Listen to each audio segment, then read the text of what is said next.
All praises to Yahweh, Ba'ashem Yahweh Shai, Ba'ashem Makar Kwadash. Double honors to the apostles and elders of Great Millstone, and Shalom to the nation of Israel. I'm going to do another lesson on this particular topic again of the family dynamics in this world, man. And this isn't no relationship advice or nothing like that, man. But I'm just going to do a video because I remember yesterday, I think it was yesterday, man. I can't remember, man. I can't remember when it was. But I saw this here, right? Let me see if I can get it on the screen. I saw this here, right? This statue here, right? I saw this statue here yesterday. And then the thing about this statue, right, is if you look on this statue, what you see is two moms, right? And the other mom on the right-hand side is pregnant. And you're thinking to yourself, well, how are they making a statue? How are they making a statue like this? And then when you go down and you actually, let me see if I can find it on the screen. I don't want to play the video. Let me see if you go down to here. Here we go.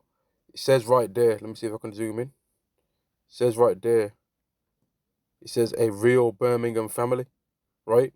And this is from 2014, man. So this is an old statue, man, right? And it just goes to show that this world is against men, man. A man's not able to have a family in abundance, man. Because if a man has children by two different women, this world loses its mind. But there's several women out here in our nation that have got children by several different men, right? But they get viewed, the dad gets the blame even for that. People don't start looking at her and saying, hang on, how comes you've got 10 children and every single one's got a different dad? What's going on there? People don't say that when it comes to women. They always just try and put the blame on men all the time, man. And it's just another sign why Yahweh's going to send destruction on this place. And in particular, you women, because it causes a whole bunch of whoredom. It causes a whole bunch of confusion with the way how children are growing up. And the children end up bogged out and they end up causing more and more sin in the community, which ends up keeping our nation destroyed because it doesn't produce children that are functional for the sustaining of our nation, and it just produces bogged out demonic children that are coming in the same spirit as their mother, man. And let me just quickly show it again on the screen, man. Right here. This is what is so-called considered as a real family. One mom and then another mom, and one mom's pregnant, but where did the seed come from? But that's considered as a real family. But then if you was to show one dad that's 6'5", right, fully, completely capable, and let's not even say 6'5", average, whatever the average height is, or let's not even say whatever the average height is, any height, right? Let's just say there's one man there, and there was 10 wives and 100 children. People would be like, oh, that's an abomination. They'd be losing their mind, man, frothing at the mouth. They'd be walking down the street with placards. They'd be bringing a rainbow flag involved in it. And they'd be sighing and crying. They'd be trying to whisper in their mum's ear when they see her out and about in the store, in the shop or whatever. I don't really think it's a good idea for you to be, he's manipulating you. They'd be trying to whisper in the ear of all of his wives, and they'd be trying to secretly find out why they're all with him, because they want a piece of it. But then at the same time, they'd be trying to make sure that them women don't want to do it. And it's just, man, this place, you know what? Let me end the lesson there, man.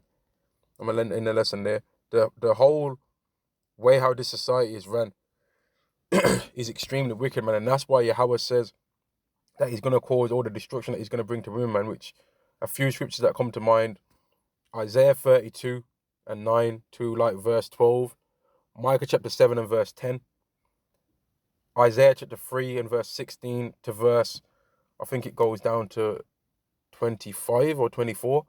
And then Isaiah chapter 4 and verse 1. Also, I think it's Isaiah chapter 13 and 10 where it says that their children should be dashed to pieces and their wives ravished. That there's many scriptures, man, that are going to how you women are going to receive judgment because there's a whole bunch of madness that you're doing. And there'd be a whole bunch of women that would see this particular statue that they wouldn't have a problem with that, man. And even these children will be completely different lineages. So that one child on the right hand side might be an Edomite, but then the second one could be a Jake, and the one in the womb could be a damn Elamite, man. With how this society is, man. People have more offense in this world with one man having 100 children, by 20 women that are all of the same lineage and that should all be getting treated by the women, by the mothers equally, because they're all of that man's lineage that they love or that they should care about, right? They'll have more offense to that than a woman that's got children by 5 different guys and raising them all, and they all got completely different spirits and completely different things that they're going to be given by Yahweh, but they've all got the same mom. And the mom might be a completely different nation to all of them. So it would be 5 kids and a mother raised in one house. But there's 6 different nations in the house. That's crazy as hell, man. But because men are the ones that are supposed to judge, we view the world in this way.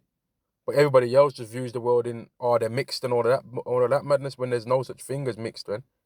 The children of the lineage of the Father. And I'm going to end the lesson there. Shalom to the nation of Israel. Shalom.